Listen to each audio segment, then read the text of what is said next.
Тавдугаар бүлэг бясалгах журам.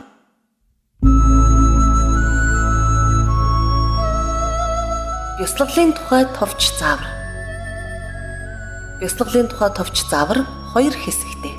Нэгдүгээрт бясалгах дараалал. Хоёрт бясалгалын тухай буруу ойлголтыг няцаах. Бясалгах дараалал.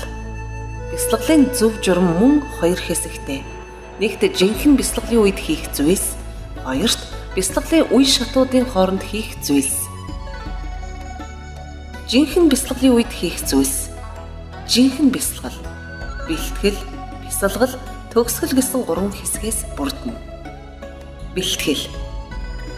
Сэрлэнбаагийн үндэслэлсэн бясалгалд бэлтгэх заавар журам 6 хэсгээс бүрддэг.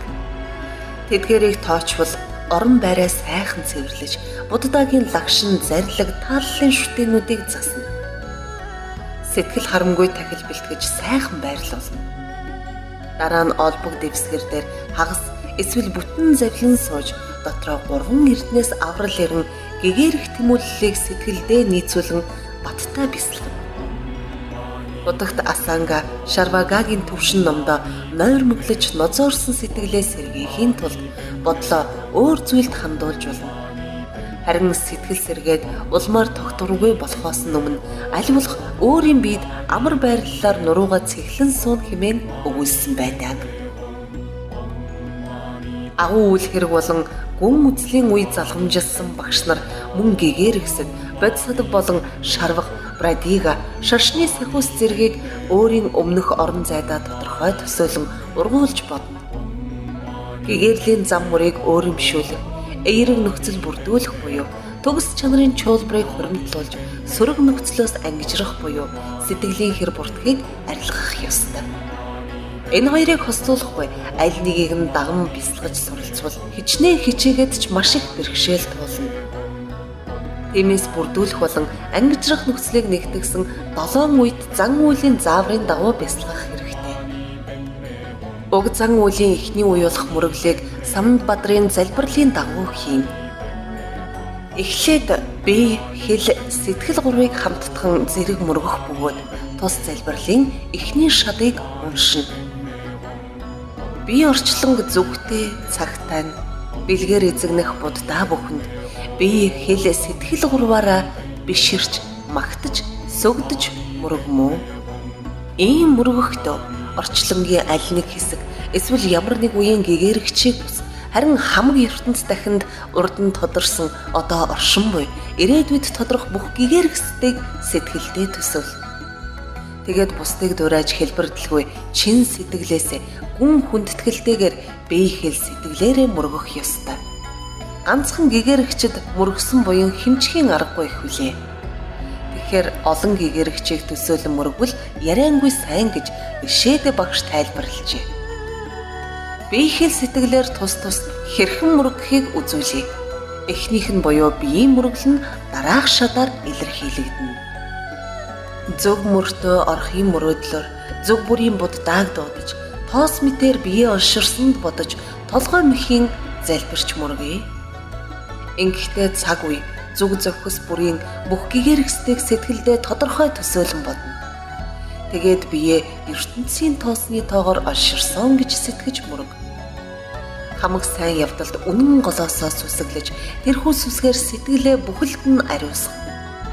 Ганц биеэр мөргөх юм буян их болохоор бие олон хувилган мөргвөл агуу буянтай хэмээн Ишэдэ багш хэлсэн билээ. Сэтгэлийн мөрөглийг дараах шүлгээр илэрхийлнэ. Тоос бүхэн дээр хумх шиг тоотой, тоо томшгүй буддаа байна. Тоо томшгүй буддаа нарын дунд тогтоож харвал бодисадав нар байна. Бурхан номын чанарыг үзүүлэгч, буддааг дагуулж гэгэрүүлэгч бүхэн бүхий хорвоог зай завсаргүй бүчиж дүргхийн ерөөл өргөнөм. Мөргөхдөө энэ урчлангийн хумхын тоос бүр дээр тэдгээр тоосны тоотой тэнцүү гэгэрэгсэд болон бодисадав нар хүрээлэн суусны голд нь өөрөө сууж байна гэж төсөөлнө. Тэгээд тэдний эрхэм сайн чанарыг санаж өөртөө төлөвшүүлэхийг хүснэ. хэлний мөрөглийг дараах шатаар илэрхийлнэ. Яруу магтаалаар далай бүтээлээ. Ялдан мэгшгээр давлгаа хийлээ. Ялж төгс нөхцөгчийг бишрэн ялгуусан бурхтыг магтан дуулна. Ийн уншихта бие олон хувилсан. Би тус бүр тоолж уршгүй олон толгойтой. Толгой бүрэн тоолохын эзгүй олон хилтэй болж хуурсан хэмээн төсөөлнө. Ингээд гэгэрэгсдийн эрхэм чанарыг яруу уянгалаг уншина. Энэ шүлгийн ялдан мэгшиг гэдэг нь магтах гэсэн санаа бөгөөд өгүүлэхүйн эрхтэн хилээр мөргөж буй хэрэг юм. Харин далай нь маш олон тоог илэрхийлж байгаа юм. Зан үйлийн энэ үед хоёр төрлийн тахил өргөдөг бөгөөд эхнийх нь буюу ердийн тахил нь дараах хоёр бадаг шүлэгт багтжээ. Алаг цэцгсээр сүлжсэн эрхэн аялгууд их шиг анхлуун үнэртэн. Ямбны шүхэр арц утлах гэгэн зулыг ягштал зохируулж тахил өргөмөө. Ойл чимэгтэй ганган хувцас, гоц үнэртэн янзын чимэгтэн, гойд тансаг молцог цацгаар гойсон тахилаа бурхандаа өргөмөө. Алаг цэцгс гэдэг нь тэнгэр болон хүний ертөнцийн сайхан цэцгсийн дэлбээ. Эрхэн гэдэг нь олон төрлийн цэцгийн хэлхээ байна. Цэцгийн эрх нь амьд болон хиймэл хоёр төрлийн цэцгэн эрх байдаг. Аялгуу тэгшиг гэдэг нь чавхтаст, үлээвэр, цохилуур, хангинуур хөгжим юм. Анхлуун үнэртэн гэдэг нь 9 анхлуун үнэртэн бүхий сүрчиг. Ямбны шүхэр гэдэг нь хамгийн шилдэг шүхэр. Гэгэн зул гэдэг нь анхлуун тосон зул болон бусад гэрэл цацруулсан эрдний чулуу байж болно. Арц утлаг гэдэг нь холимог болон дан хүж. Хувцас гоёл гэдэг нь хамгийн сайн хувцас гэсэн. Тансаг үнэртэн гэдэг нь тахилын угаалга хэмээх анхлуун ус бөгөөд 3000 ертөнцид үнэрн түгэх анхлуун шингэн юм. Молцог цацаг гэдэг нь тансаг үнэртнийг нунтаглан жинтүүлсэн эсвэл цэцгийн үрэмгээр мандал дүрслэн сүмбэр уул мэт олон давхарлан унжуулсан байна. Гойсон тахил гэдэг нь дээр дурдсан бүхнийг тодорхойлохын сацуу тэр бүхнийг хараа булаахаар цогцлуулан байрлуулна гэсэн үг юм. Харин ер бусын тахилыг дараагийн бадаг шүлэг илэрхийлнэ. Хорвоод төрөсөд хизээч хараагүй, хосгүй гайхам тахил өргөе. Хоёргүй сэтгэлээр гэгэрнэ хэмээн хотлыг гэгүүлэгч бурхандаа мөргөе. Ердийн тахил бол энэ ертөнцид байдаг жирийн тахил юм. Тэдгээрийг бод садав зэргийн онцгой чадвартангууд хувилгаан шитээр хувирган өөрчилдөг. Сүүлийн хоёр мөр нь дээрх хоёрын дутуу гүйцээж мөргөх, тахил өргөх үеийн сэтгэлийн төлөв чин хандлагыг тодорхойлжээ. Харин дараагийн бадаг шүлэгт гэмээ намжлах тухай өгүүлсэн байна. Хүсэл, хилэн, мунхагтаа автаад хүрлцэж хилэлцэж бодож үйлдсэн хүний хорвоогийн гэм нүглээ хүлцэж гимшихийг минь анзаарч өршөө. Дээрх гурван хоронд автан бие хэл сэтгэлээр гэм хийдэг. Мөн чанарын хувьд өөрөө хийсэн буюу оролцсон, мөн бусдыг уруу татсан болон бусдыг гэмт үйлд хөөрөгдсөн байж болно. Тэр бүхнийг нийтэд нь хүний хорвоогийн гимүүд гэж илэрхийлжээ. Тэдгээрийн ял зэмийг санаж урд гаргасандаа гимшиж цаашид давтахгүй хэмээн үнэн голоосаа амдгаа тавина. Тэгвэл урд өмнөх гим зэм нэмэгдэхгүй, хойштооч дахин гарахгүй. Дараагийн бадаг шүлэгт буйныг багтан баясах тухай өгүүлсэн байна. 10 зүгийн буддаа бод садав нарт анхлан үргэлжлэн замнан гэгэрэгч амьтан бүгдийн хураасан буйныг ашид даган үнэн хүү баясан бо. Эдгээр таван бодголын эрхэм сайн чанарыг дурсан санаж эрдэнсийн сан олсон гуйлагчинтай адилхан баярлах учиртай. Дараагийн бадаг шүлэгт сургаал номлол айлтхыг хүсэн гуйх тухай өгүүлжээ. Хүй орчлонг зур шиг гийгүүлэгч хүслээс ангижрагч гэгэрэгсдээс хуршгүй боловсралд гэгэрсэн болгоноос хүртээж эрдмээрээ гийгүүлэхийг гуйнам.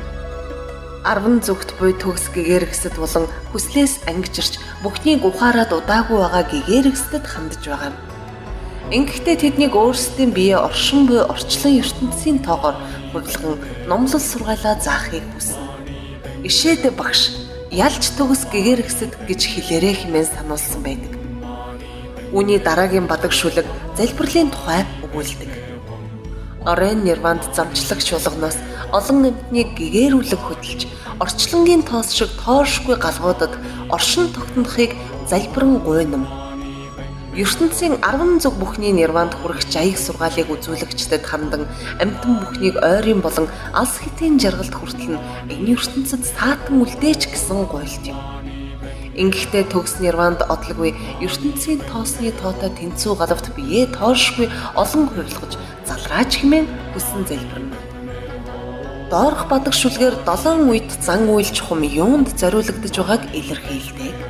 Мөргөж шүтэж гимүдээ намжилж мөрөөдөж залбирч шүтэж хүрснээ мөрдөх буян итгэл зүтгэлээ мөнхийн ариусал гэгээрэлд зориулнаа.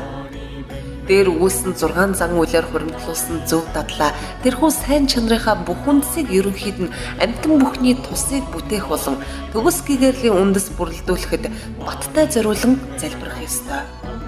Ингүүл зөв дадал огтхон ч дундрахгүй. Дээрх зан үйлийг хийхдээ өөр зүйлд сатаарлгүй, шүлгүүдийн утгыг нь ойлгохын сацуу, алгуурхан уншиж зааврын дагуу гүйцэтгэвэл хэмжих аргагүй их буян болно. Мөргөх, тахих, залбирах, багтан баясах, гуйж хүсэх 5 зан үйл нь сайн чанар бүрдүүлэх эерэг нөхцөл юм. Харин нүглээ намжлах нь сөрөг нөхцөл болох гим алдаанаас сэргийлдэг. Багтан баясах нь нэг талаар өөрийн зөв дадлаа багтан баясахын зэрэгцээ. Түүнийг улам нэмэгдүүлдэг. Зориулах нь буруугаас салах, зөвийг төлөвшүүлэх, улмаар нэмэгдүүлэх 3 буйнаа гэгээрэлд зориулснаар өчүүхэн зөв дадлыг асар их болгон аривжуулдаг. Түүний зэрэгцээ зөвхөн энэ насанд хүртээд өнгөрөх байсан үр шим дуусшгүй болно. Товчоор хэлбэл дээрх 7 зан үйл бол зөвийг төлөвшүүлэх, буруугаас салах, улам бүр аривжуулах 3 зөв дадал юм. Дараа нь хүслээс ангижран гэгэрэгсдэг ургуулсан бодож мандал өргөнө. Мандал өргөхдөө гүн мэдрэмжтэйгээр доорх үгсийг олон дахин уншиж залбирна. Багшийг эс бишрэхээс эхлээд 2 биед автагдах хүртэлх аливаа буруу үзэл санаа бүхнээс үтэр түргэн салах болтугай. Багшигаа өргөмжлөн хүндэтгэхээс аваад эзэн биегөө мөн чанартай бодит ахуйг ухаарах хүртэлх аливаа зөв үзэл бүхэн надад хялбархан төлөвшөх болтугай. Дотоод болон гадаад саад бүгдийг арилган сэтгэлийн их хүч хайрл. Бясалгал. Бясалгалын ерөнхий зүйл. Бясалгах гэдэг нь сэтгэлээ байнга зөв дадалд хандуулан сэтгэлдээ түүнийг тогтоон барьж сурахын нэр юм. Тэр гэхийн тэмдэггүй цаг хугацааны эхлэлээс бид сэтгэлийнхээ эрхээр явж ирсэн бөгөөд түүнийг хизээч захирч байсан. Харин сэтгэл маань сэтгэлийн гин мэтийн хэрэнд баригдаж, гин буруу бүхнийг өдөөж биднээр хийлгэсээр ирсэн. Иймээс сэтгэлэн захирч өөрийн хүснээр зөв дадалд хандуулж, улмаар гарын аясаар залах чадвартай болохын тулд бясалгадаг юм. Гэхдээ санаанд орсноо бясалгаад байж болохгүй.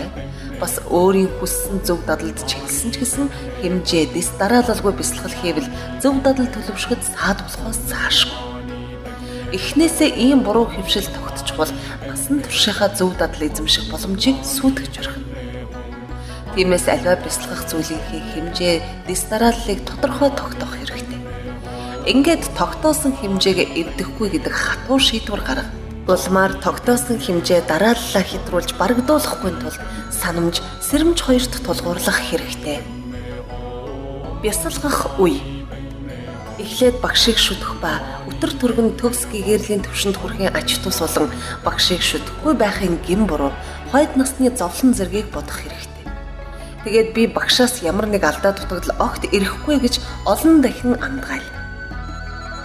Тэгээд багшаас ёс зүй, сэтгэл төвлөрөл, бэлэг оюун, эрдэм мэдлэг болон бусад сайн чанарын алийг нь олж харснаа бодож шин сүсэг төртөл бясалга. Дараа нь өөрт тус болсон мөн цаашдаач хэрэг болох сургаалынх нь ач тусыг өмнө өгүүлсэн судар номуудаас сэргэн санаж чин зүрхэндээ хүндлэл төрөх хүртэл бясалгана. Төгсгөлт нь юу хийх вэ? Бүрдүүлсэн зөв дадлаа Саманд Бадрагийн залбирлуулсан 70 өгүүлсэн ёсоор ойрын болоод хэдийн зорилгодоо хүрэх чин хүслээр зориулж байх хэрэгтэй. Нийтдээ өглөө, үдээс өмнө, үдээс хойш, үдэш 4 удаа бясалгана.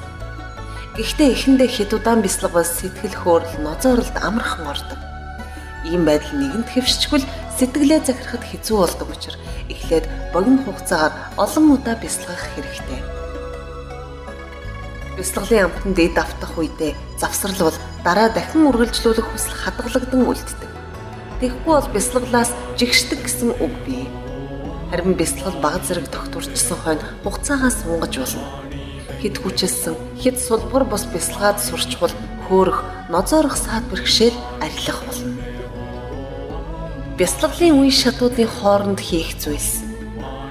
Ерөнхийдөө бясалгалын завсарлагаар эргэл мөргөл хийх, унших гээд хийх зүйл олон бий.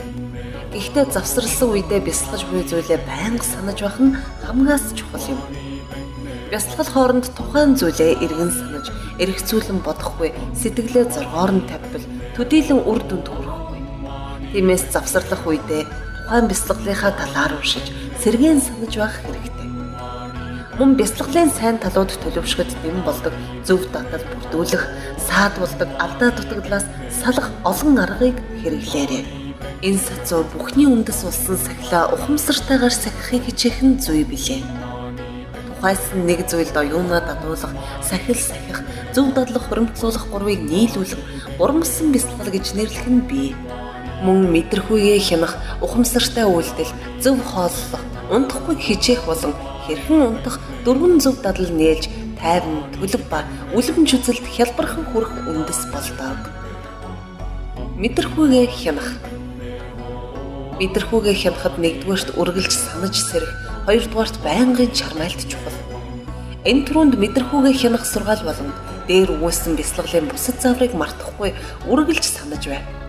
Улмаар марталгүй санаж яваа заавруудаа байнгын чармайлтаар хэрэгжүүлж сурах хэрэгтэй. Энэ бүхний эцэст 6 мэдрэхүйгээ хянаж, мэдрэхүй дөрцдөг тааламжгүй тус бүрийн 6 объектаас сэрэмжилж чаддаг болно. Мэдрэмжээ хянах 2 арга бий. Нэгдүгээрт мэдрэхүйгээ хамгаалах. Ямар нэг объект нь мэдрэхүйн 6 эрхтнээр дамжин мэдрэмж бий болгодог. Ингээд сэтгэл өөрт тааламжтай объектэд татагдах, тааламжгүйг нь жигших зэрэг бусад сэтгэл хөдлөл үүснэ.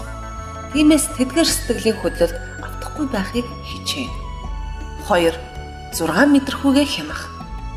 Үүний тулд харах зэрэг хүртэхүйн үед сэтгэлийн гэмт төрүүлдэг объектаас мэдрэхүйгээ хамгаалж сэрэмжлэнэ. 6 мэдрэхүй дурддаг юмсын шинж чанар болон тэдгээрээс төрөх сэтгэлдлүүдэд хит автагдахгүй мэдрэмжээ хамгаалахыг мэдрэхүйгээ хянах гэдэг. Сэрэмж алдсан сэтгэлийн гэм нэмэгдэж буруу сэтгэл төрхөөс сэргийлэх ёстой. Илт харагдахгүй байгаа дүрс зэргийг бий болгон харах буюу тухайн үзэгдлээс үүдэн сэтгэлдээ түүнийг илэрхий уруугаар төсөөлөхийг хийсвэрлэлд автагдах гэдэг. 6 мэдрэхүйгээр хүртэн уур, мөнхөг, шунал гурвын аль нэг төрсөн объектыг хожим сэтгэлийн мэдрэхүйгээр төсөөлөх буюу дараа нь бусдаас сонсон тэдгээрийн тухай хийсвэр төсөөлөл үүсгэх нь сэтгэлдэлд хүлэгдэж буй хэрэг юм. Мөн өөрөө харж хүртээгүй хэрнээ бусдаас дам сонсон бий болдог ойлголт ч үүнд хамаарна. Сэтгэлийн гэмээс санаа сэтгэлээ хамгаалж зөв буюу тодорхой бус төлөв байдалд барихыг хянах гэв. Сэтгэлийн гэм илрээгүй тодорхой бус төлөв байдал гэдгийг сэтгэл зөв дадалд төвлөрөөгүй жирийн үеийн үйл хөдлөл гэж ойлгуулж байна. Ухамсартай үйлдэл. Үйл хөдлөлийн үндсэн хүрээ. Бидний үйл хөдлөлийн үндсэн хүрээ өөрийн 5 хөдөлгөөн болон сүм хийддэг 5 хөдөлгөөн гэсэн 2 үндсэн хэсэгт хуваагддаг. Өөрийн 5 хөдөлгөөн. Биеийн хөдөлгөөн. Өөр газар орон сүм хийд зэрэг өөр газар очих буюу эргэж ирэх. Нүдний хөдөлгөөн. Урд нь огт мэддэггүй байсан юмсыг харж анхны төсөөлөлтөй болох. Мөн өмнө нь мэддэг байсан зүйлээ харж тодорхой танин мэдэх. Үе мөч эдэрхтний хөдөлгөөн. Үе мөч эдэрхтнүүдэд тэнийлгэх болон хумих. Хуврагын хувцас хэрэглэлтэй холбоотой хөдөлгөөн. Хуврагын 3 хэсэг хувцас ба бадар аягаа хэрэглэж хадгалах. Бадар барихтай холбоотой хөдөлгөөн. Идэх, уух зэрэг үйлдэлүүд. Сүм хийддэх 5 хөдөлгөөн. Биеийн үйлдэл. Хүрээ хийдэд суух, үзэл бодол нэгтэй нөхөдтэй хамт байх, номлол, сургаал сонсохоор явах, сургаал номлон зохицох хийдийн номлогч багшийн дэргэд завлан суух гэх мэт. Хэлний үйлдэл.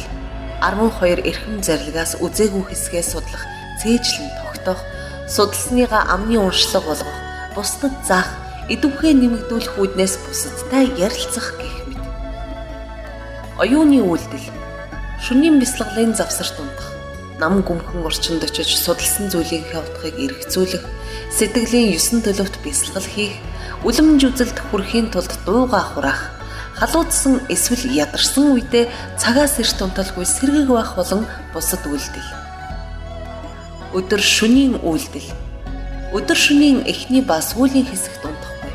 Энэ үед бие сэтгэлийн үйл хийн. Харин шөнийн дунд хэсэгт унтах нь зөвхөн шөнийн буюу сэтгэлийн үйлд хамаар. Үндсэн үйл хөдлөлийг ухамсартай хослуулах. Энд дурдсан 10 үйл хөдөлгөөнийг хийхдээ тухайн зүйлдээ хамаг анхаарлаа төвлөрүүлж хянамгай байх нь зүйтэй. Дээрх үйлүүдийг ямар байдалтай хийж байгаагаар шинжиж, ном ёсоор нь гүйцэтгэж байгаа эсгээ хянаж бай. Энэ нь дараах 4 байдлаар тодорхойлогдно. Дээрх 10 үйлийг хийхдээ тухайн үйлийг гүйцэтгэх ёс жаяхтаа зохицож байгаа эсхийг шинжнэ. Жишээлбэл ирж очихдоо тэр талаар ёс зүйд хэрхэн заасныг мэдээд одоо би үүнийг ингэж хийх ёстой гэж бодно. Явах зүг чигээ шинжихдээ тэр зүг хаана, юунд хүрэгдгийг ухамсарлах ёстой. Жишээлбэл хааныг тийшээ явахдаа архины мухлаг мэтийн 5 буруу газрын аль нэг рүү явж болохгүй зүй. Харин түүнээс өөр тийшээ явна гэдгээ ухаарч ухамсарлах ёстой. Цаг үеийн байдлыг шинжихдээ тухайн цаг юунд зохимжтойг мэдэж байх учиртай. Жишээлбэл үдээс өмнөх хот болгод руу явж болно. Үдээс хойш явж болохгүй гэдгээ мэдэж ухамсарлах хэрэгтэй. Альва үйлдэлийг хийхдээ хэрхэн хийх ёстойг ухамсарлах хэрэгтэй. Жишээлбэл гадагшаа гарах үедээ өөр айлд ямар байдалтай байх тухай заавар журамд заасныг санаж байх нь зүйтэй. Товчоор хэлбэл өдөр шөнийн үйлдэл бүхнээ эргэн санаж бай. Тэдгээрээс болохгүйг нь ялга. Альваг хийх болон татгалзахдаа одоо үүнийг хийж байна. Харин үүнээс татгалзаж байна гэж байн ухамсарлаж бай. Ингэж чадвал энэ насандаа алдаа эндэгдэл гаргахгүй. Бас хойд насандаа ч муу заяанд төрөхгүй. Түнчлэн бүрдүүлж амжаагүй сайн чанаруудаа хуримтлуулна гэж өгүүлсэн байдаг юм. Үүнийг худагт Асангагийн мэдрэхүүгээ хянах болон түүний утгыг тайлбарласан бүтээлээс ишлэн авлаа. Энэ хоёр зүйлийг хичээнгүйлэн дагвал зөв дадал төлөвшүүлэхэд бусад ямар ч аргатай харьцуулшгүй ахицтай. Ялангуяа ёс суртахуун, ариун болж, тайван төлөв ба үлэмж үзэлд хүрэхийн өмнөх сэтгэл төвлөрүүлэх бясалгалыг эзэмшдэг гэсэн байдаг тул хичээх хэрэгтэй шүү. Зөв хооллох. Зөв хооллохын тулд 4 баримтлана. Хит баг идэж болохгүй. Хэтэрхий баг хоолвол өлсөж сулдна. Улмаар зөв үйл хийх хүчгүй болдог. Тиймээс маргаашийн хоол хүртэл өлсөхгүй байхаар бодож хоолол. Хит их идэж болохгүй. Хоолоо ихтүүлвэл ачаа үрсэн мэт бие хүндэрдэг. Амьсгалахад ч бэрхтээ болж, нойр мөглөн нозоорч юу ч хийж чадахгүй. Мөн сэтгэлийн гмийг дарах чадвараа алдна. Шингэц сайтай хоол ид. Шингэцтэй хоол идвэл элдв хууч хөдлөхгүй, мөн шин зовлон үүсэх. Буруу санаагүй хооллох. Хооллохдоо ямар нэг ёс жагийг зөрчихгүй бол таатай мэдрэмж төрдөг. Эдгээр дүрм нь хоолнд шунхын эсрэг чиглэж байгаа бөгөөд хэд ховдоглохын сөрөг талыг тунгаан бодох бясалгалд тулгуурладаг. Ерөнхийдөө хоолнд 3 сөрөг тал бий. Амтшин дурлахын сөрөг талыг бясалгахдаа хичнээн сайхан үнэр амттай хоол байлаач шүдээрээ зажилж шүлсээрээ дэвтээсэн хойно бөөлжс шиг болдгийг бодно. Шингэсэн хоолны сөрөг талыг бясалгахдаа эдсэн хоолны нэгээхэн хэсэг нь шүн дунд ба түүнээс хойш биеийн эдэс болон шингэдэг. Үлдсэн хэсэг нь баас шээс болон биеийн доод хэсэгт хуримтлагдаж өдөр бүр гадагшилдаг. Мөн хоолноос олон өвчин үүсдгийг бодно. Хоол ирж хайхын сөрөг талыг бясалгахдаа дараах 5 зүйлийг бод. Хойноос нь хөөцөлдөхийн гим. Хоол олох, хоолны мөнгөтэй болохын тулд бид халуунд халж хүүтэнд хөрж зүтгэдэг. Харин түүнийг олж чадахгүй бол гунж гутардаг. Хэрвээ олчих бол алдаж өрн таран хийчихвээ гэж айд. Тэгээд хадгалж харамлах гэж зовдог. Тангараг тасрах гим. Хоолны төлөө эцэг хүү хоёрч хоорондоо тэмцэлдэж тангараг тасардаг. Ханхаа мэдэхгүй гим хоолоо улам нэмхийн төлөө хаадаас эхлээд харц хүртэл хоорондоо тэмцэлдэн зовдог. Бусдын эрхэнд ордог гим бусдаар тэжээлгэгчд тэр хүнийхээ төлөө хэн нэгэнтэй байлдахч хэрэг гарч зовлон идэлнэ. Буруу үйл хийх гим хоол олохын тулд би хэл сэтгэлээр гим хийдэг. Ингээд хожим хийсэн гим нүгэлдээ харамсан шаналсаар үхэж улмаар муу төрөлд төрнө. Гэхдээ хоолнд ганц нэг ашиг тус байлгүй яах вэ? Хоолоор биеийг тэжээддэг. Тиймээс зөвхөн амьд явахын төлөө хоолны хойноос хөөцөлдөхгүй. Хүний энэ биеийг хоолоор тэжээдтгэж байгаад ариун журамт амьдралд хүрэх ёстой хэмээн бодож сурхан зүйтэй. Өглөг өгөгч өглөгийн эзэд хуруу хумсаах углан байж олсныгоо маш их үр шим гордон өглөгт өгдөг. Тиймээс тэдний хүсэл биелээсэ гэсэн бодолтой өгснийг нь хэрэглэж бай. Мөн өглөг хайрлсан нэгний тусыг бодож өнөөдөр та миний эдисийг хоолоор тэтгэлээ. Хожим би таныг номлолоор тэтгэнэ. Амтан бүхэн туслана гэдэг сэтгэлээр бусдаас авчвэ гэж Шати Дива хураангуй заавар журам номдоо өгүүлсэн байдгийг санаж яв. Басгүй худагт нагарж унаа андтаа илгээсэн захидалтаа ийм өгүүлжээ. Эдээ умдаага эм гэж санаад эдэмхий ханхаа ерөндөг болго. Эд бах сайрхал бардамнал бус энхэн биеэл амьдруулан хүртцгээ. Унтахгүй хичээх ба хэрхэн унтах тухай. Анддаа илгээсэн захидал. Мэргэд өдрийн туршид мөн шөнийн ихэн адгийг хүртэл бясалгаад завсарт нь унтах үедээ ч үр ашиггүй өнгөрөөлгүй өмнөх хийснээ дурдан санаж өнгөрөөдөг хэмээсэн байдгийг. Энэ нь бүхэл өдрийн туршид бясалгал хий. Мөн шөнийн эхний улам сүүлийн хагасч бясалгалд зориулагдана. Цаашлбал тэдгээрийн хооронд ч бясалгал үргэлжлэнэ гэсэн санаа юм. Босоо суугааны алинд ч сэтгэлээ 5 хэр буртгаас цэвэрлэж цагаа үр ашигтай өнгөрөх хэрэгтэй гэснийг дээр гаргажээ. Унтахтаа санаж бодох болон мэдрэхүйгээ хянах, ухамсартай үйлдэх гурав нь жинхэнэ бясалгал ба бясалгалын завсарлагад хамаарна. Харин энд завсарлага буюу унтах журмыг өгүүлье. Унтахтаа бясалгах арга. Шөнийг 3 хуваасны эхний хэсэгт зөв дадал төлөвшүүлнэ. Харин шөний 2 дугаар хагаст хэвтэж амарна. Бүх унтаж бие амраах хэрэгтэй. Тэгвэл бие сэргэж зөв дадал төлөвшүүлэх хичээл зүтгэл улам нэмэгдэх ач тустай. Унтахын өмнө гарч гар хөлөө маань эргэж орж ирээд баруун талаараа хэвтэж зүүн хөлөө баруун хөл дээрээ тавин арслан мэт хэвтгэхийн учир. Аратан амьтдын дундаас хамгийн сүр хүчтэй нь арслан билээ. Бас эрэмгийн зөрөгтэй шантардаггүй учир зорьсныхоо туйлд хүрдэг.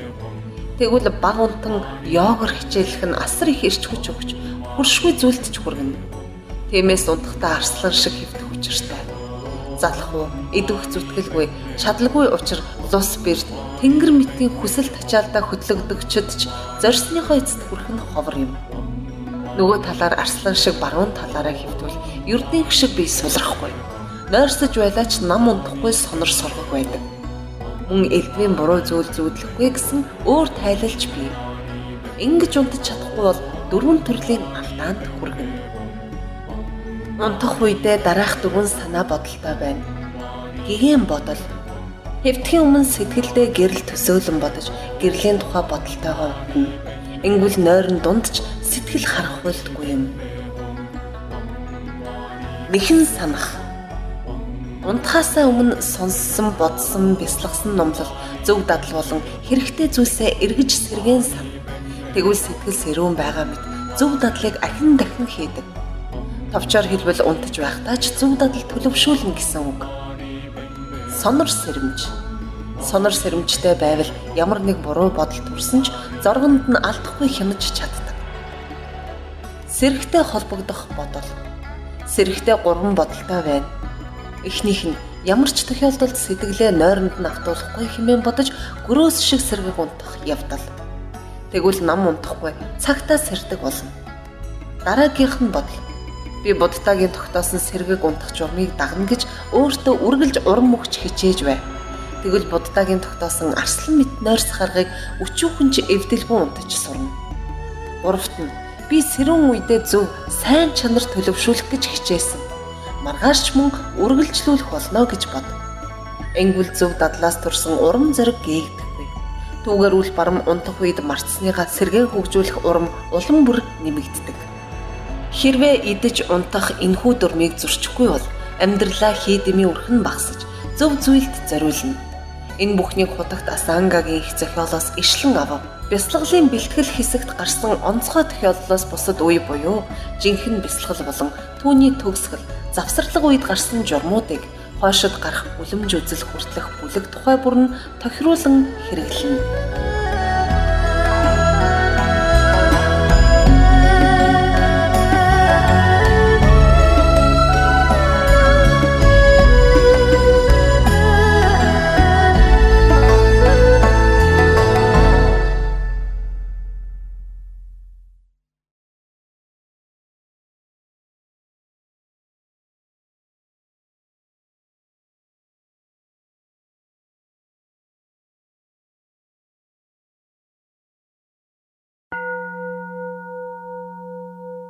Зураг дугаар бүлэг. Бясалгалын тухай буруу ойлголтыг няцаах.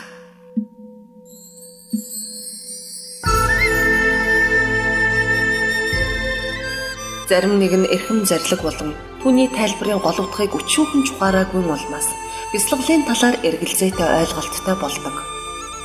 Эргэлзээ. Бясалгал хийх үед бясалгалын объектыг ахин дахин задлан шинжлэх шаардлагагүй. Зөвхөн тухайн объект дээрээ л төвлөрөх хэрэгтэй. Объектыг бэлэг оюунаар задлан шинжлэх нь бясалгахад бус зөвхөн судалж эргэцүүлэх үед л хамаатай. Альва ойлголт нь хийсвэр төсөөлөлт хэд баригдсан жинхэнэ уршуугаас тасархай байдаг учраас гэгэрэлд саад болно шүү дээ. Залруулга. Энэ бол ерөөсөө бясалгал хийж үзээгүй хүний хоосон үг юм. Удагт майдрын Судрын аймгийн Чимэгт эхлээд юмсыг судалж байж зөв ойлголттой болдог. Тэр зөв ойлголтоо өөрөмшүүлбэл юмсын жинхэнэ уршигыг ухаарах бэлэг бэлгүүн төрдөг хэмээсэн байдаг. Эндээс харвал судалж бий болгосон ойлголтоо бэлэг оюунаар өөрөмшүүлдэг. Улмаар жинхэнэ уршигыг шууд танин мэддэг ажээ.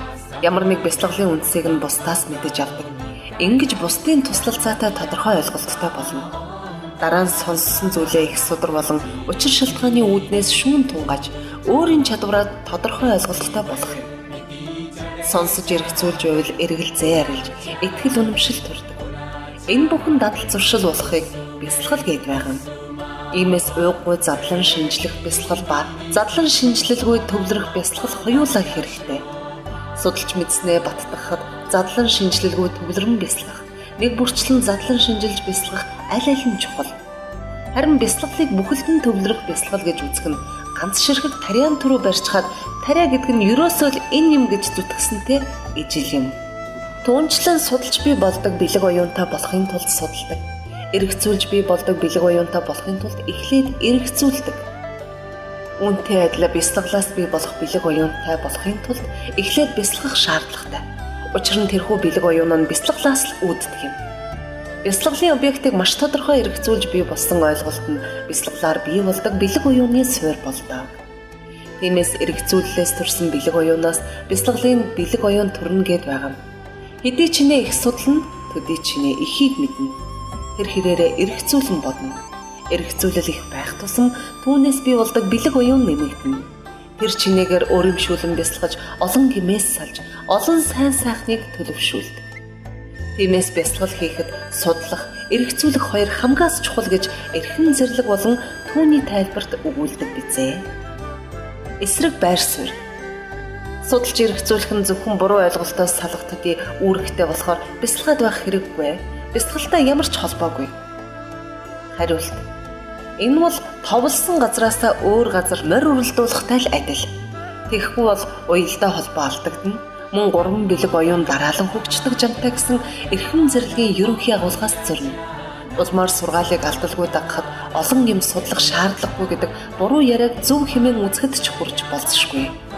Судар тамтрын ёсыг дагнан маш их судалсан эсвэл их бүтээл огтхонч судлаагүй хоёр хүн одоо л нэг хэрэгжүүлж эхлэе гэхээр бариад авах их баг ямар ч юмгүй байдаг.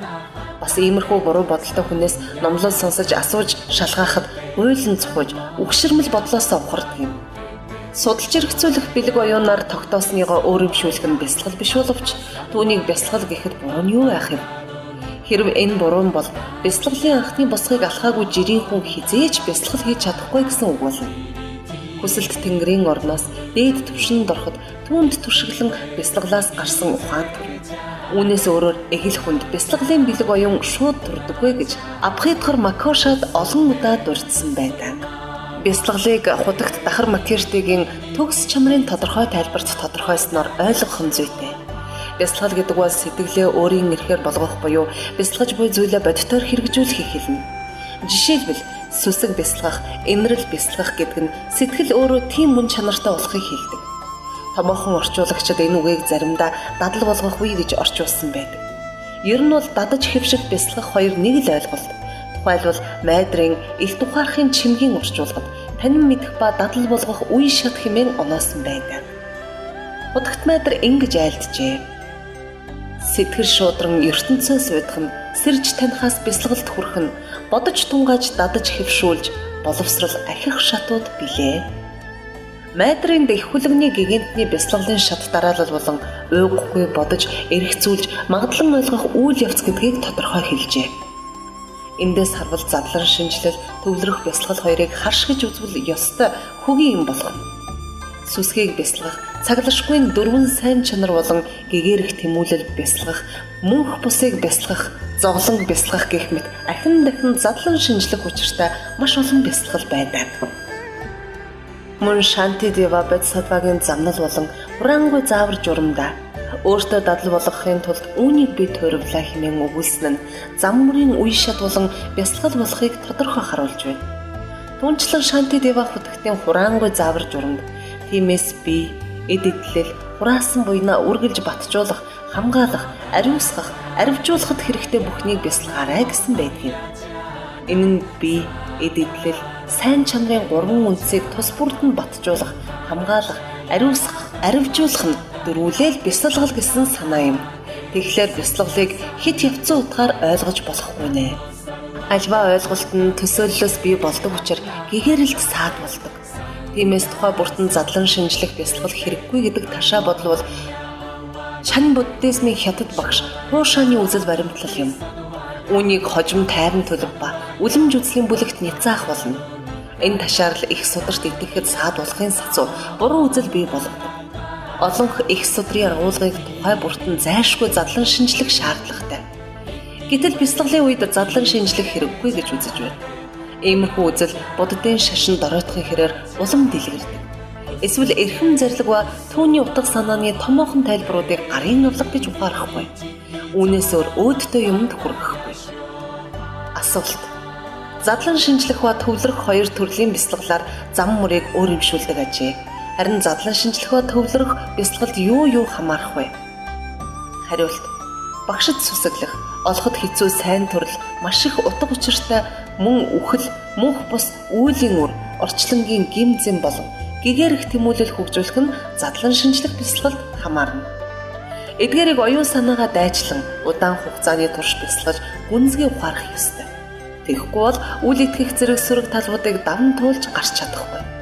Харин гүнзгий ухаарах хэсэг нь гагцгүй ахин дахин задлан шинжилж бясалгахаас шууд шалтгаална. Жишээлбэл сэтгэл татсан зүйлийн сайн талыг хит дүүлгэн түүнийг эзэмдэх асар их хүсэл төрдөг. Мөн дайсныхаа муу талыг үргэлж удаад байвал маш их үзэн яддаг шүү дээ. Тиймээс энэ үед бясалгаж буй зүйлийн тухайн үеийн үзэгдэх байдал тийм ч чухал биш. Харин оюун санаагаа дайчилж удаан хугацаагаар тухайн зүйлд зориулах хэрэгтэй байдаг учраас задлан шинжлэх бясалгал хийдэг юм. Тайван төлөвийн үед сэтгэлээ өөрийн дураар захирч төвлөрдгөө байсан сэтгэлээ нэг зүйл дээр тогтоож сурдаг. Ахин дахин бясалгаад байвал сэтгэлийн тогтворжилт алдагдахгүй болно. Энэ үед нь төвлөрөх бясалгалд орох хэрэгтэй. Харин үүнийг тайван төлөв ба үлэмж үзлийн бүлэгт тодорхой тайлбарлая. Энэ зүй тогтлыг ойлгохгүй байх нь бий. Мэдлэгтэй болохыг хүсвэл задлан шинжлэх бясалгал хэрэгтэй. Харин даяанчид төвлөрөх бясалгал хэрэгтэй гэдэг бол буруу ойлголт. Аль-алинаар нь л бясалгах шаардлагатай. Мэдлэгтэй болохын тулд тайван төлөв болон бусдыг нь ч бясалгана. Даяанч нарч багшид гүнзгий сүсгэлгээд бясалгах учиртай. Судар, тантра хоёрын бяцлаглалын ёсонд ч нэг бүрчлэн задлан шинжлэх аргаар бяцлах хэрэгтэй гэж өгүүлсэн байх нь олонтой. Энэ зарчмаар бяцлахгүй эсвэл нэр төдий бяцлагвал сургаалын амин сүнс болох саруул бэлэг оюун хөгжихгүй. Баг зэрэг хөгжлөөч цаашдаа дэвжихгүй. Дээд түвшинд хүртэл ахихгүй. Гээгэр их сургаалын эцсийн зорилго нь юмс үзэгдэл хийгээд түүний мөн чанарыг тэр чигт нь алдаагүй ялгаж салгах бэлэг оюун юм. Тиймээс л бэлэг оюунаар бүхнийг ухаарна гэж хотогт майтар хэлжээ. Бяцлагсан сургаалаа мартах нь ихсэж, санах нь багасж, мөн авах гээх ухаанд ордвол яах аргагүй төөрсний шинж. Харин эрхэм гурван эрдний сайн чанаруудыг сайтар ойлговол итгэл бишрэл маш их нэмэгддэг. Түүнээс гадна орчлонгийн гмийг эргэцүүлэн тунгаавал хүлээснээс ангижрах сэтгэл шулуутна. Орчлонд дургутаж, нирваны сайн талыг олон өнцгөөс харж туйлын зорилгоон болгодог. Гэгэрх тэмүүлэл болон 6 төгс чанарын гайхамшигыг олонтаа шүүн тунгааснаар эргэлт буцалтгүй итгэж биширдэг. Цаашлбал урам зориг орж эдвэх зүтгэлж ориглоно. Ер нь энэ бүхэн задлан шинжлэх бэлэг оюунаар эрхэм зарилгын утгыг ухаарахтай нэгт холбоотой. Тиймээс ухаан сэхэтэ хэн боловч энэ журмыг дагахаас өөр замгүй гэдгийг мэдж авах нь чухал. Бяцлаглалын арга барил сайн мэдэхгүйгээс зарим нь ингэж ярьдаг. Эргэлзээ. Задлан шинжлэх бяцлал хэтэрхий их хэвэл сэтгэл нэг зэгт төвлөрөхөд саад болно. Тиймээс сэтгэлээ төвлөрүүлэх бяцлал тогтвортой хөгжихгүй. Залруулга. Урд нь сэтгэлээ нэг зэгт төвлөрүүлэх чадвар эзэмшээгүй, шинээр хөгжүүлэх гэж байж олон зүйл задлан шинжилвэл мэдээж бүтэхгүй. Тиймээс уг чадварыг эзэмшлээ тохиромжтойг нь буюу төвлөрөх бяцлал хийн гэвэл санал нэг байна. Харин өмнө нь хэд их задлан шинжилвэл төвлөрөхөд саад болно гэж бодож байгаа бол бяцлагалд суралцах журмын талаар шин дэг ёсыг гаргасан нутагтуудын хийсэн тайлбарыг огт ойлгоогүй яваа хэрэг. Үүнээс тохирох жишээ авъя. Уран дархан алт мөнгийг ахин дахин галт хайлуулж олон дахин усаар угаавал элдв холц хогноос нь салгадаг. Мөн уян зөөлөн чулгадаг. Ингээд эмэг зэрэг хүссэн гоёлон уралдаг. Яг үүнтэй зөвлөж болно. Юун төрөнд төрмөл болон олдмол сэтгэлийн гин, буруу үйл ба түүний үр дагавар орчлонгийн гин мэтийн муу талыг задлан шинжлэх бэлэг оюунаар олон удаа бяцлагна. Ингэснээр сэтгэл эмзэглэж тэдгээрээс зугтаад. Энэ нь алтыг галт хайлуулах мэт сэтгэлийн буруу хандлагыг өөрчилж хэр буртгаас нь цэвэрлэдэг. Мөн багшийн эрдэм чадал, хүн заяаны боломж бололцоо, эрхэм гурван эрдний ач тус, зөв үйл болон түүний үр дагавар гэгэрх тэмүүлэл зэргийн ач холбогдлыг тухайн бүлэгт зааснаар задлан шинжлэх бэлэг оюунаар ахин дахин бяцлахна. Ингэвэл сэтгэл дэвтэж сүсэг соёолдог. Энэ нь алтыг усаар угаахтай адилхан.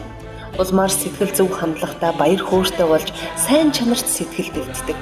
Тэр цагт тайрны төлөв үлэмж үзлийн аль хүснээ бяцлаган эзэмшгэд итгэл үнэмшилтэй амар хялбар болно.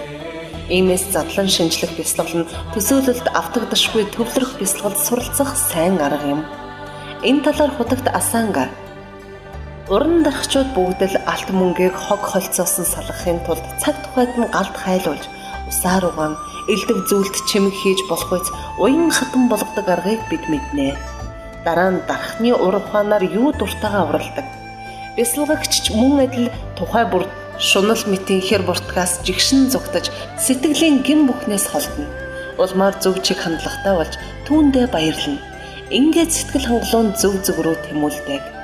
Бяцлагч ийм сэтгэлээр тайван төлөв үлэмж үзэл хоёрыг сүлэлдүүлэн хөдлөшгүй бат болгож аль алинд нь хурдан хүрнэ. Мөн маш тайван, уйвшгүй, шантрашгүй болж сансандаа хүрэх зэрэг шулууд нь химээсэн байдаг. Сэтгэлээ нэг зэгт төвлөрүүлэх бяцлагалд хоёр гол саад бий. Тэдгээрийг хөөрөл, нозоорл гэдэг. Хэрвээ эрхэм гурван эрдний төгс чанарыг хүчтэй удаан мэдэрвэл нозоорлыг хялбархан давна. Түүнийг давж гарахын тулд бяцлагч буй зүйлийнхээ сайн талыг олж харах хэрэгтэй. Мөн өөртөө урам өгөх нь чухал гэж олон алдартнууд хэлсэн байдаг. Мөнх бус зовлонгийн гмийг хүчтэй удаан бодох нь хөөрлөөс салахад төхөмтэй. Хөөрл нь хүсэл шуналд багтдаг сэтгэлийн сатаарл юм. Тиймээс түүний эсрэг жигшлийг хэрэглэх хэмээн олон их сударт өгүүлжээ. Түүнээс гадна багшид сүсгэлхээс эхлээд гэгэрх тэмүүлэлд хөл тавих хүртэлх бүхнийг олон дахин бяцлаг.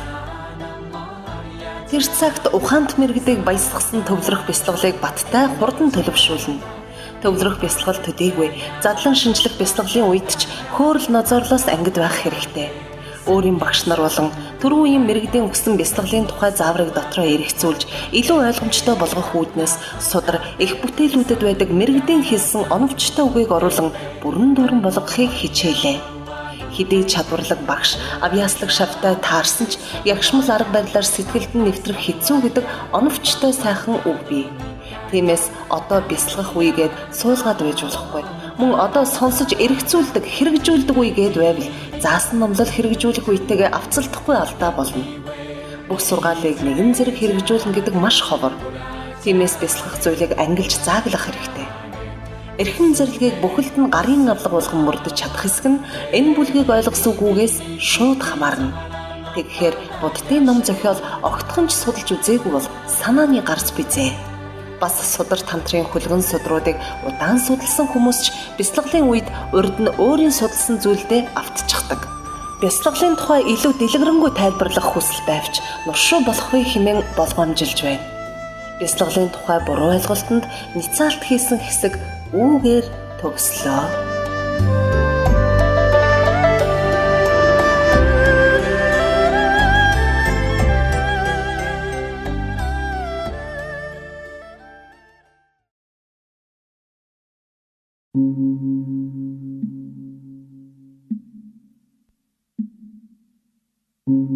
Долдугаар бүлэг. Завшаан боломж бүхий хүн заяа.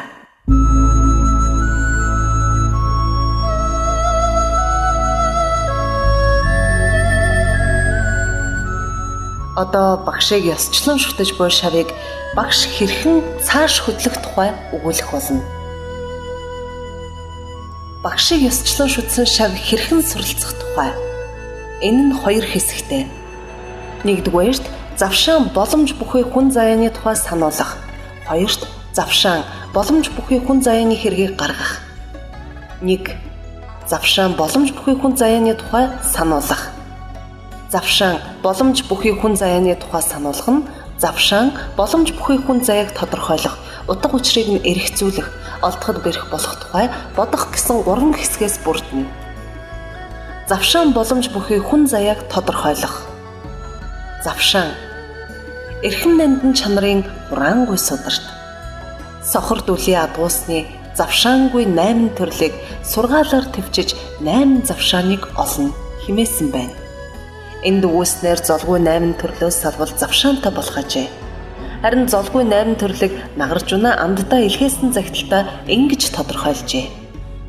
Үзэл буруутны оронд төрөх, үздэл муухаг адуусуулах, үнэнхүү гисгээлт там дунах, үзэшгүй зовлонд бэрд болох, шашин номоос хагцаж төрөх, шал тэнэг хэлгүй мэдлэх, насан урттай тэнгэр эдгээрийн 8 золгүй төрлөөс ангид онцгой завшаан олсон дээрээ орчлонгоос мултрах бүхнийг хийх тун.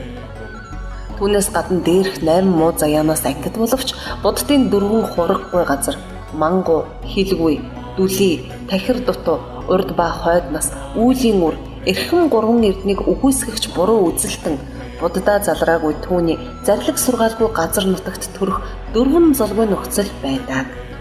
Үүний эхний 2 ба сүүлийнх нь авах гих оюуны чадваргүй бол 3 дахь нь буддын шашинд итгэдэггүй юм.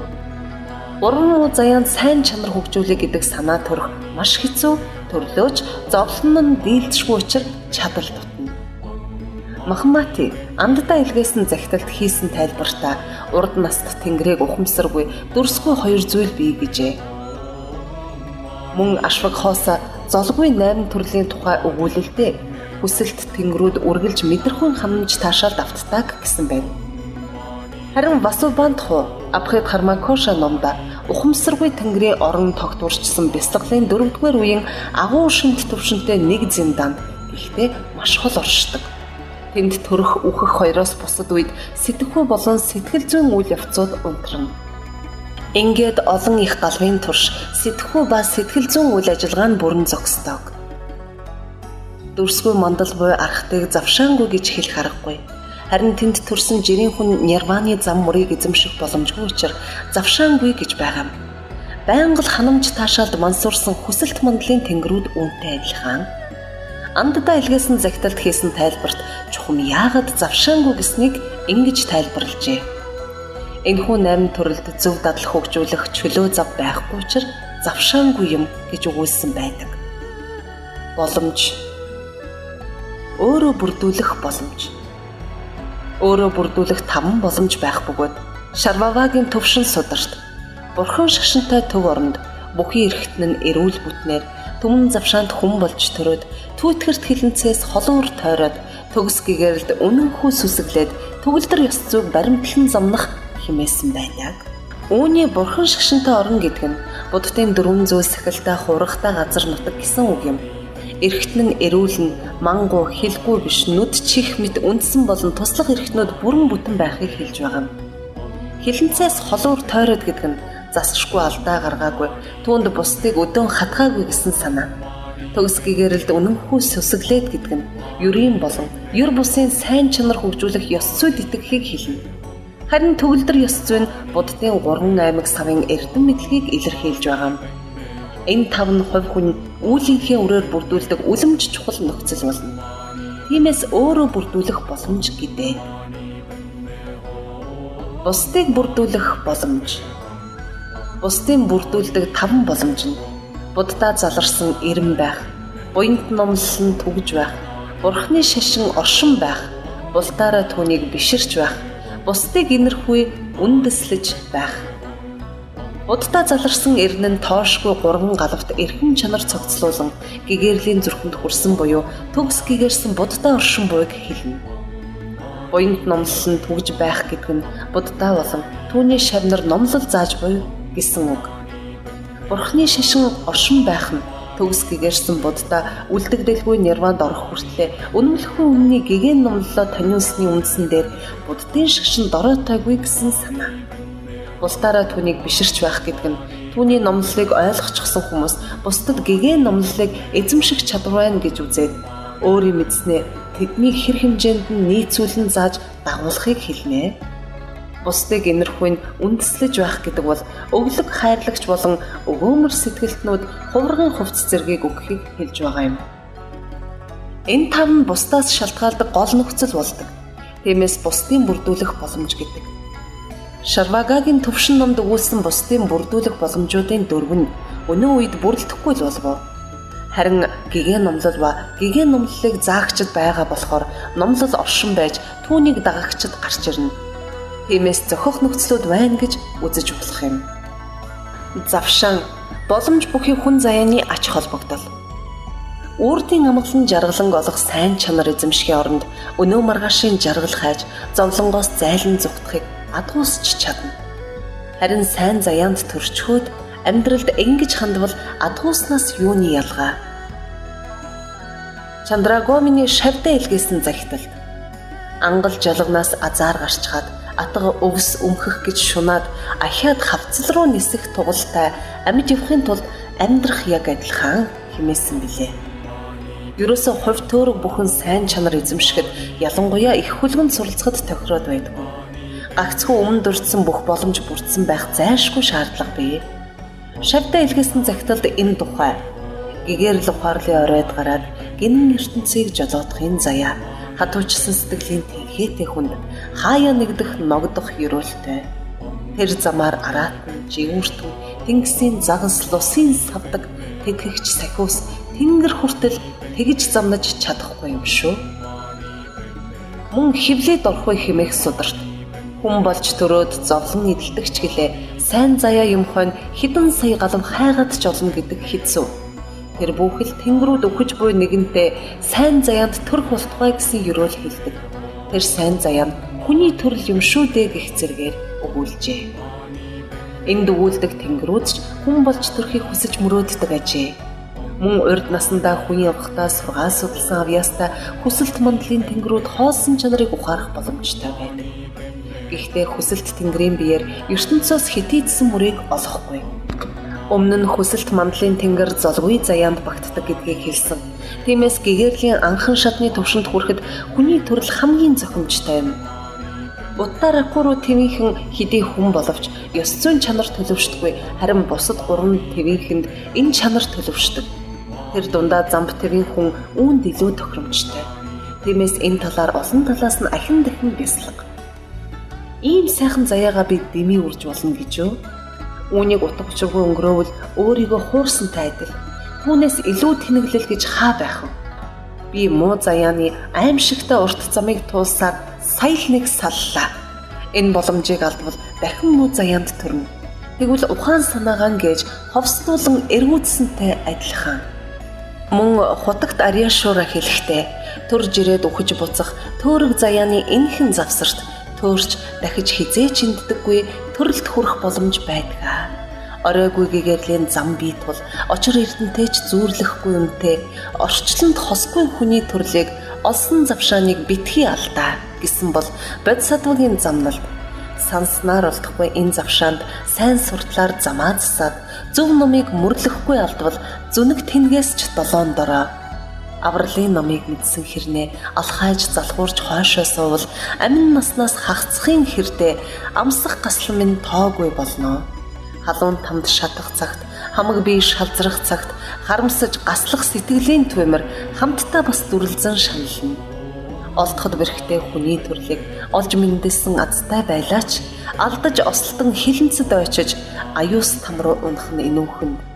Адын ховсонд эргүүдсэн ч юм шиг, алигаа алдан самуурсан ч юм шиг алмаарч мандран бодлоод яваага альнаас хинээс асуултайч билээ хэмээсэн билээ.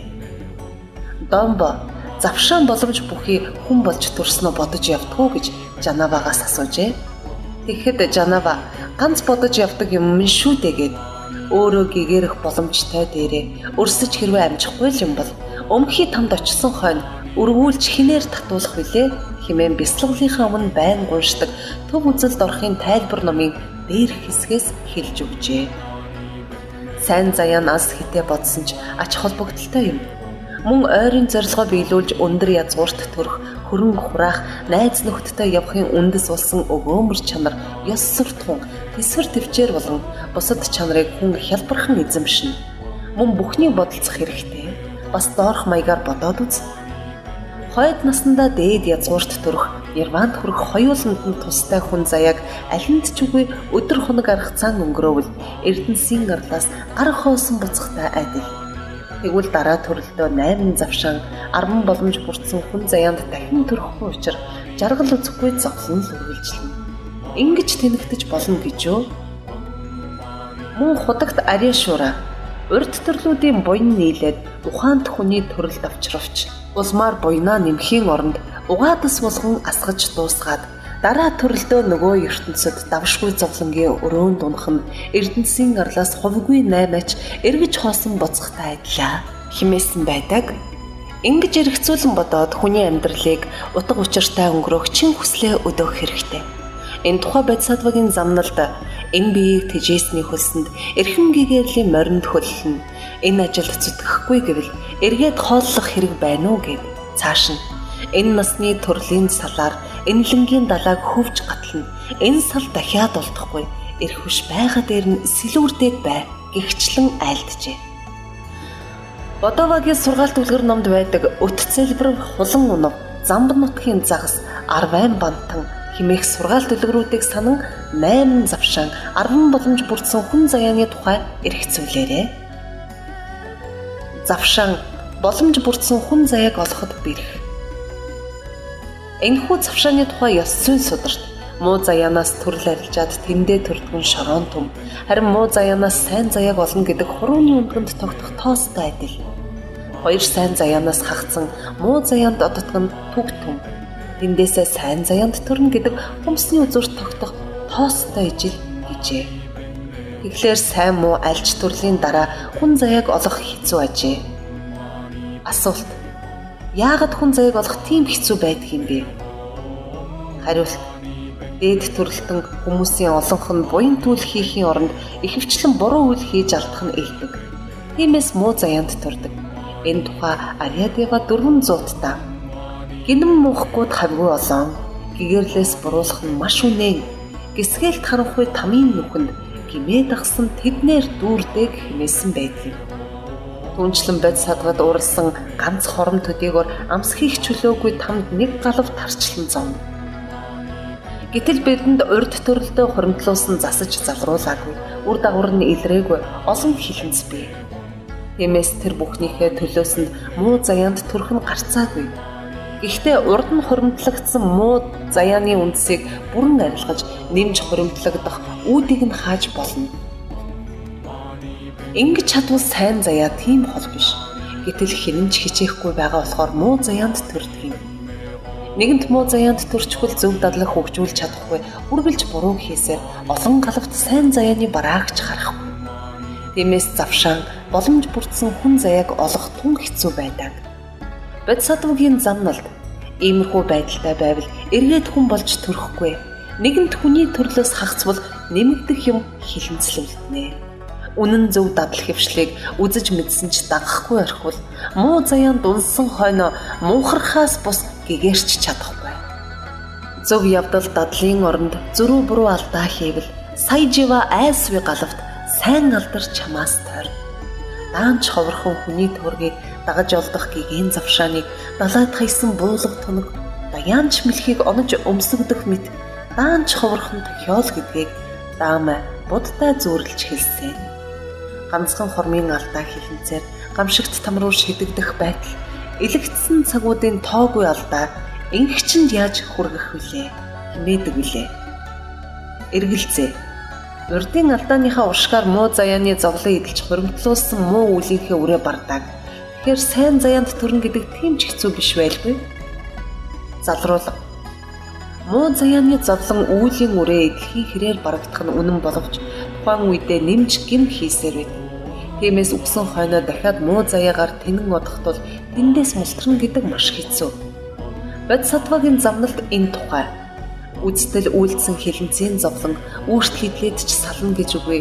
Үүрх зовлон ч хажуу дэргэдээ үр ач шигээ алдаанууд дагуулна. Дээрх маягаар 8 завшаан 10 боломж бүхий хүн заяаг олох тун хэцүү гэдгийг тунгаан бод. Энэ амьдралаа буруу зөрүү өнгөрөөвөл дэндүү хайран гэдгийг сан. Тэгээд хүн заяаны хэргийг нь гаргахын тулд эгийн сайхан чанар хөгжүүлж насаа үдэ гэдэг санаатай болоорой. Нагарч унаа амтдаа илгээсэн загталда уснаа хөвөх хоосон буулганд уран мэлхий хөллөгдөх мэт ухаант хүний төрлийг олох учир тохиол ховорхон тул урдын өрөөлтөө энэ насандаа улам гэгэрч хэрэгэ бүтээ. Оюун номын эрдмийн сан руу огж байгаа хүнээс илүү оюун бэлэгт хүн болж төрчхөд осолдох гимээс салаагүй утмаар. Мөн Чандракиртээ шавьдаа илгээсэн загталда хүсснээр олддгүй хүний төрөлд хөрсөн төрсөн энэ чөлөөнөр зүрх сэтгэлээ ариусхан байж зүглэг гэгэрэлтэй шамдан зөр химээсэн байдгийм. Агуу ёогч Бромдан байгаа цагаа ашиглаж Жанавад хэлэхэд завшаан боломж ховорхон олдно шүү гэж хариулсан гэдэг. Бодова энэ тухай Пан хошуунд Майчахар хэмээх том хот бий. Тэр хот дайсанд эзлэгдээд ихэд Свицээр уджээ. Үүнд сэтгэл гундуу байдаг нэгэн өвгөн байв. Тэрээр нэг өдөр хотыг чөлөөлсөн тухай дууссан ажээ. Тэгээд явж чаддаггүй ч гэсэн барин модоор газар тулан мөлхөж Мячхараг чөлөөлсөн гэдэг зүйл биш байгаасаа хэмээн хөөрч байсан гэдэг. Яг л энэ өвгөн шиг 8 завшаан 10 боломж бүрдсэн хүн заяаг олсондоо баярлаж гэгэрэлд шамдаарай хэмээн сургасан байдаг. Завшаан боломжийг нандинах санаа бодол төртөл тэр тухай сайн бясалгаарай. Завшаан боломжоо бүрэн дүүрэн ашиглах чин хүсэлтэй болохын тулд дараах 4 зүйлийг хизээд санаж ав. Сургаалыг хэрэгжүүлэх шаардлага. Амьтаа бүхэн зөвхөн жаргахыг хүсдэг, хинч зовхыг боддоггүй. Харин жаргалд хүрч зовлонгоос салах нь ганцхан буддагийн номлолоос хамаарна. Хэрэгжүүлэх бололцоо. Гадаад нөхцөл болох багш байна.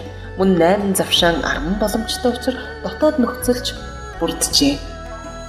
Энэ насандаа хэрэгжүүлэх. Энэ насандаа хэрэгжүүлэхгүй бол дараагийн төрөлтөө ийм завшаан боломжтой таарна гэдэг ховор. Одоо л хэрэгжүүл. Хизээч хүч магадгүй учраас яг одооноос эхлэх хэрэгтэй. Энэ дөрвийн 3 дугаарх нь дараагийн төрөлтөө номлолд суралцъя гэж хойш тавьдаг залхуурлыг дарж байгаа. 4-дүгээрх нь энэ амьдралдаа суралцна. Гэхдээ харин одоо биш, хойтон дараа сард эсвэл маргааш эхлэх гэдэг залхуурлыг дардаг. Ингээд энэ хоёрыг нэгтгэвэл хурдхан суралц гэсэн утгатай болно. Тэгэхээр ердөө 3 зүйлч болгож болно. Үхэн гэж бодох нь үүнд хамаатай боловч дараагийн бүлгүүдэд өгүүлэх тул уршилгүй орхив. Энэ мэтээр завшаан боломж бүрдсэн хүн заяаны тухай олон талаас эргэцүүлэх нь санаа бодолд маш сайн нөлөөтэй. Тиймээс дээр үүсэн дагуу бодож бай. Харин бүхэлдэн бясалгахад хэцүү ээж мэднэ. Тэгвэл завшаан боломжийн утга учир ойрын болон хэтийн зорилгоо гүйцэлдүүлэх шалтгаан үр дагаврын хувьд олоход бэрх гэж хураангуулад тайлбарласан дагуу бясалгаарай. Үүний зэрэгцээ завшаан боломж бүрдсэн хүн заяаг олоход бэрх гэдгийг шалтгаан үр дагавар талаас нь салган бодож сурах хэрэгтэй. Ер нь альва сайн заяанд төрөхийн тулд ёс зүй болон бусад ариун зөвд бол зайлшгүй эзэмших шаардлагатай. Ялангуяа төгс завшаан боломжтой болохын үндэс бол ариун ёс зүй юм. Хүнийг өгөөмөр чанар зэрэг бусад сайн чанаруудаар баяжуулдаг. Мөн ариун хүсэл эрмэлзэлч чухал. Өөр олон сайн чанарын үрийг тарих хэрэгтэй. Гэтэл ийм шалтгаануудыг бүрдүүлсэн байх нь нэн ховор тохиолддог. Тиймээс сайн заяа онцгой сайн заяанд төрнө гэдэг тэр чигээрээ ховорхон. Энэ маягаар завшаан боломж бүхий хүн заяаг олоход бэрхийг шалтгаан талаас нь бясалгана. Завшаан боломж бүхий хүн заяаг олоход бэрх гэдгийг дараах байдлаар үр дагавар талаас нь бодно. Муу заяаны амьтантай харьцуулахад сайн заяаны амьтан өдрийн мод шиг цөөн. Харин өөртөө нийжэл сайн заяаны амьтан дотроо онцгой завшаантай нь бүрч цөөхөн. Энэ дагуу бяцлага.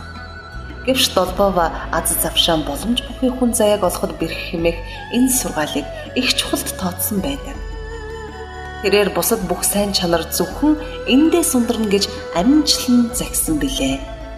Тиймээс үүнийг ямагт санаж хичээх хэрэгтэй.